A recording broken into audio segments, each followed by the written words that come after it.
Donc, bonjour tout le monde. La présente capsule va être une plus courte capsule sur la section 5.4 qui porte sur la troisième loi de Newton. Donc, ce qui est important de comprendre, c'est qu'une force est toujours appliquée par un corps sur un autre corps. Donc, une force n'existe jamais seule. Les forces apparaissent toujours par paire. Donc, on a la force que le corps 1 exerce sur le corps 2, qui est la force F2,1. Et la force que le corps 2 exerce sur le corps 1, qui est la force F1,2. Donc, on va toujours utiliser la convention sur paire pour les indices d'une force. Donc, la force 2,1, c'est vraiment la force sur 2 par 1. Et la force 1,2 sur 1 par 2. Donc, la grandeur des deux forces impliquées lorsqu'il y a deux objets qui sont en interaction l'un avec l'autre.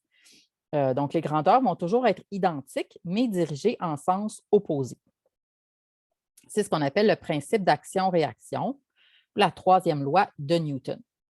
Donc, lorsqu'on a deux objets qui interagissent ensemble, que ce soit de la force, on parle de la force gravitationnelle ou de n'importe quelle autre sorte de force, vraiment n'importe quelle force, on a la force appliquée sur l'objet 1 par l'objet 2 et la force appliquée sur l'objet 2 par l'objet 1 sont des forces égales et opposées.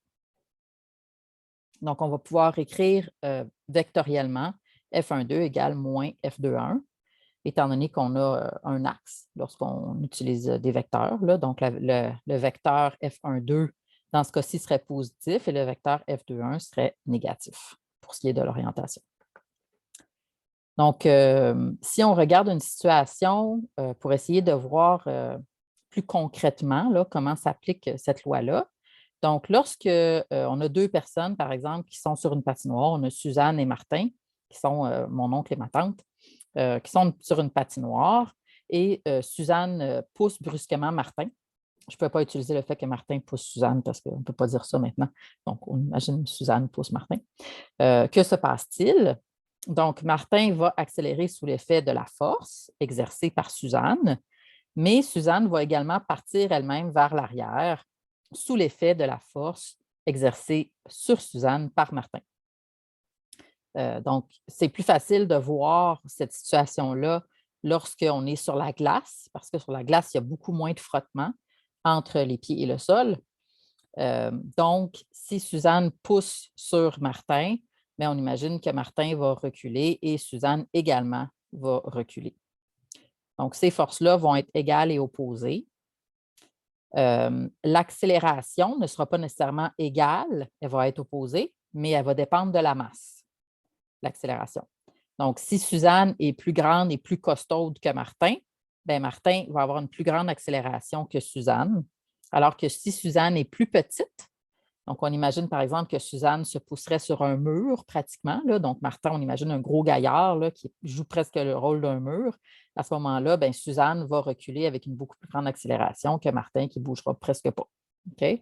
Donc, ça dépend vraiment de la masse pour ce qui est de l'accélération. Un objet en chute libre subit la force gravitationnelle que la Terre exerce sur lui. Selon la troisième loi de Newton, l'objet en chute libre exerce lui aussi une force gravitationnelle sur la Terre de même grandeur et de direction opposée. Ce qui veut dire que si on est en train de tomber en bas d'une falaise, quelqu'un nous a poussé, on tombe en bas d'une falaise. Pas super agréable, mais mettons. Ben, la force que la Terre exerce sur nous va être la même que la force que nous, on exerce sur la Terre. Même grandeur, direction opposée, bien évidemment. Okay? La Terre tire sur nous, donc on est attiré vers le bas. Nous, on tire sur la Terre, elle est attirée vers nous. Exactement la même grandeur de force. Ce qui va varier, évidemment, c'est l'accélération. Comme la masse de la Terre est énorme par rapport à notre masse qui est toute petite, l'accélération qu'elle engendre pour la planète est infiniment petite. Donc, évidemment, c'est plus nous qui allons tomber sur la Terre que la Terre qui va tomber sur nous, si on tombe en bas d'une falaise. Mais à la base, la force exercée sur nous et la force exercée sur la Terre est la même. C'est l'accélération qui est différente. Une petite auto et un véhicule utilitaire sport entrent en collision. À partir des lois de Newton, déterminer lequel des deux subit la force la plus grande ou, donc, là, ouais, en A, la force la plus grande. Donc, qu'est-ce que vous en pensez? Si on a une petite voiture, un véhicule autoritaire sport qui entre en collision, normalement, ils vont subir la même force. Okay? C'est la troisième loi de Newton qui le dit.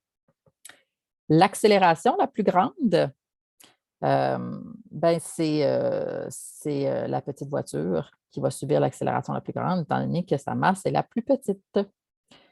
Donc, plus la masse est petite, plus l'accélération va être grande. Donc, on va arrêter ici pour cette capsule-ci. Donc, ça va conclure la section 5.4.